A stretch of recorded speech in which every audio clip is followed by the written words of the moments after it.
Hey guys, what's going on? It's Sam and welcome back to another video. So in today's video, I'm actually starting a new series on the channel where I'm just going to be going through some of the games that I've been playing recently and just give a quick summary on my feelings of the games, positive and negative. And maybe after hearing my thoughts on them, you might decide to check them out yourself. I don't really think I want to do full reviews for games on my channel, but I do think these quick little videos where I can just, quickly go through my thoughts on games will be, fun for me to make and hopefully fun for y'all to watch. So with that being said, I would love to hear what games you guys are currently playing. I'm always on the lookout for my next game to play and I'm always looking for recommendations. So let me know down below what games have you guys been playing recently and if you'd recommend them or not. So without further ado, let's go ahead and hop into the video today. So the first game that we're going to be talking about in today's video is Fire Emblem Engage. I caught a bit of a Fire Emblem bug last year. First off, I started playing Fire Emblem Three Houses and had a great time. And then I decided I want to go back and play some of the older games. So I played Fire Emblem Shadow Dragon, the remake of the original on the DS. And then I played Fire Emblem Echoes, Shadows of Valentia, which is on the 3DS. And I had a blast with all of them. So I was really excited for Engage when it came out.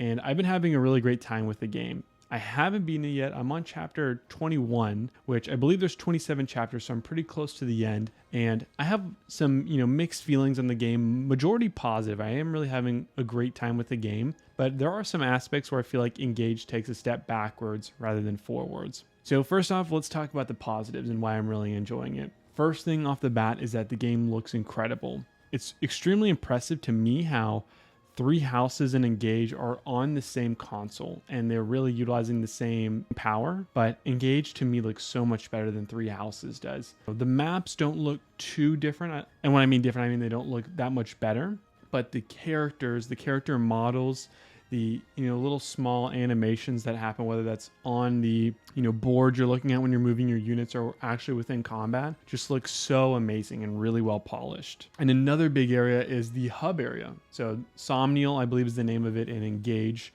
versus the Cathedral and Three Houses, where the Cathedral ran really poorly. It was choppy. The graphics didn't look too great in it. And the Somnial and Engage looks incredible. It was really one of the first areas that jumped out to me as a big improvement. Another improvement is the Emblem rings, which is another gameplay element that was introduced in Engage that I think really adds a new dynamic level of gameplay into the battles within Engage, and I really have enjoyed them. It's also, the nostalgic aspect is always going to hit me. I love seeing emblems like Roy or Kane. It's just so fun seeing them involved in the battles in a way that makes sense within this world. So I've enjoyed that a lot. I talked about a bit how I feel like there's some steps backwards, and that's mainly with my attachment towards my units, which I was surprised to say because Three Houses, I felt like the social sim aspect was one of the weaker aspects of it, mainly with the side tasks you do with your units, or your students,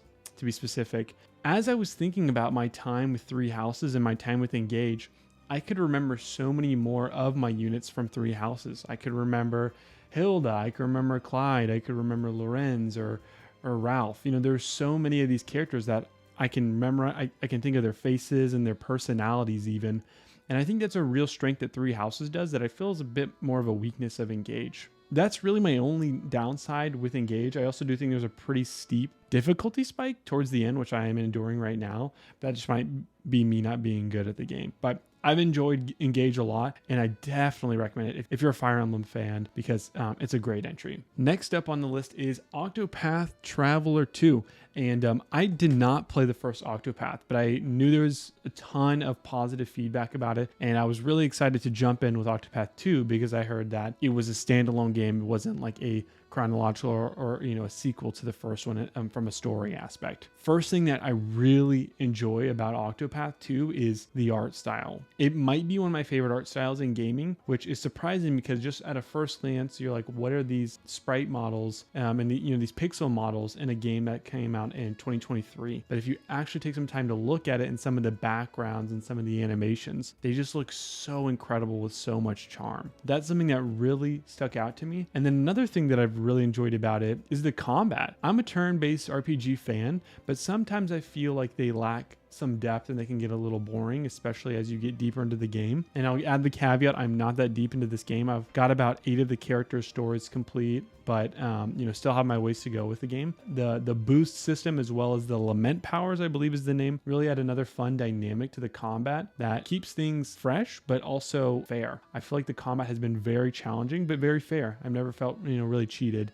in some of the battles that I've lost. So I love that. And then really the big thing that is pulling me into this game to keep playing is actually the story, which that was a fear I had coming into Octopath. Was I feel like most of the time when there is multiple storylines being interwoven into one, typically some of them fall flat. I can say for at least the 8 stories that I've experienced so far, I've really enjoyed getting to know these characters, specifically Throne, who is an orphan that's a part of like this underground gang that there's a lot of deception and inner turmoil within that gang that I won't go into too much detail. Needless to say, the point that I'm trying to make is that some of these character stories has really blown me away and has been really engaging. I'm loving my time with Octopath 2. A little fearful I won't finish it. I can't think of too many games, too many 100+ hour RPGs that I've actually finished besides Persona 5 or SMT 5. But I'm really hoping that I find the time within the year to finish this one, because I think it's got potential to be a game of the year and I've really enjoyed it. Next game that I want to talk about that I finished this year is Star Wars Jedi Fallen Order. And this is a game that I picked up and dropped, I think 3 times, which is pretty surprising because I'm a big Star Wars fan and I'm not really sure reason why. Sometimes a great game at the wrong time just it's not the right game. I am so glad that I decided to come back to it because I really wanted to finish it before Jedi Survivor, and it was an amazing game that I'm really glad I came back to. One of the things that I really look for in some of my Star Wars content is how attached can I get to the main cast of characters. And the main crew in Fallen Order of Cal, Grease, Seer, and BD1 is just chef's kiss, such a well-crafted group. They really feel like this weird family of outcasts, and I just loved the story dynamic of Cal coming in as this young Jedi Padawan who was really, scared and fearful of the Empire, kind of hiding, and just seeing his growth. I'm not going to go into too much spoilers, even though the game's been out for a long time. Just some of the things that I loved about it. One of the big things that I enjoyed was the combat.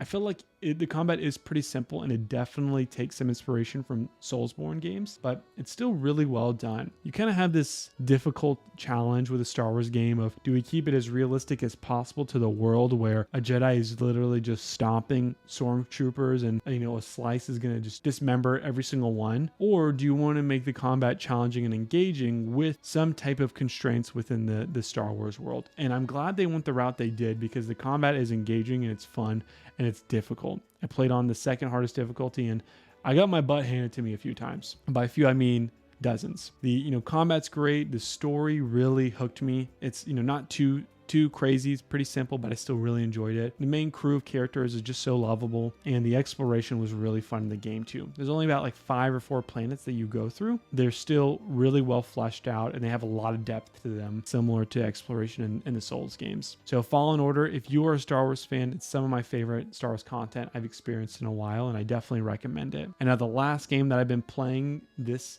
spring that I want to touch on is Jedi Survivor. You probably could have guessed that was coming up next with talking about Fallen Order. I've seen people make the comparison between Arkham Asylum and Arkham City to Fallen Order and Jedi Survivor, mainly with the jump in quality that the games take from the first game to the sequel. And I really do like that comparison, because across the board, I believe that Jedi Survivor is an improvement in almost every aspect. There's one aspect that I think isn't as strong as Fallen Order, but the combat, the exploration, the customization, the graphics, everything just feels like Respawn wanted to take it to the next level and really put their passion and love into this project, and it shows. Now, there's been a lot of controversy around the performance in this game, and I feel like I would be doing y'all a disservice if I didn't bring that up, because it is as bad as people say. I would typically play this game on my PC, but with how bad the performance was on PC, I went with my Xbox,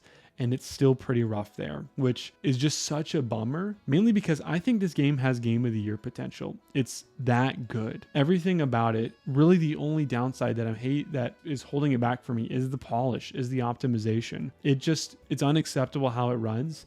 and it sucks because you can see how much passion was put into this game. I'm like 25 hours in, I'm in the final act, and there feels like so much more content I've yet to explore after I finish the main story. All the new lightsabers just add so much more depth to the combat, as well as the new enemies. The planets have more depth, there's more exploration. The story, very high stakes again, and we have the main cast from our last game and the new characters who I think are all very strong in their own right. Jedi Survivor is an incredible game, and it sucks that it's barred with these really bad optimization and performance issues. And so my recommendation to y'all is, if you're a Star Wars fan, don't skip this out. But if you want the best experience and you're okay with waiting, then wait a bit for it to go on sale, as well as it to be more optimized, because it's not a game you should miss, but it is a game that is definitely hurt by some optimization and performance issues at the time of launch. And so that's going to do it for my video, guys. Again, I'm always open to new recommendations of games that you guys are playing. So please let me know down below what you've been playing, what you've been enjoying. I'm always looking for new games to play, and let me know how you'll feel about this type of video. Again, I don't really think my strengths cater to doing like long form game reviews, and there's plenty of great YouTubers who already do that, but I do just want to share the games that I'm playing with you guys and let y'all know my quick thoughts as I go throughout the year. And I'm always playing new games. Let me know y'all's thoughts on this video, as well as what you're playing. Thank you so much for watching. Please make sure to like and subscribe for more gaming content. I've really appreciated the support you guys have shown so far, and I'm excited to make more videos. So thanks for stopping by, guys, and I'll catch you on the next video. Peace out.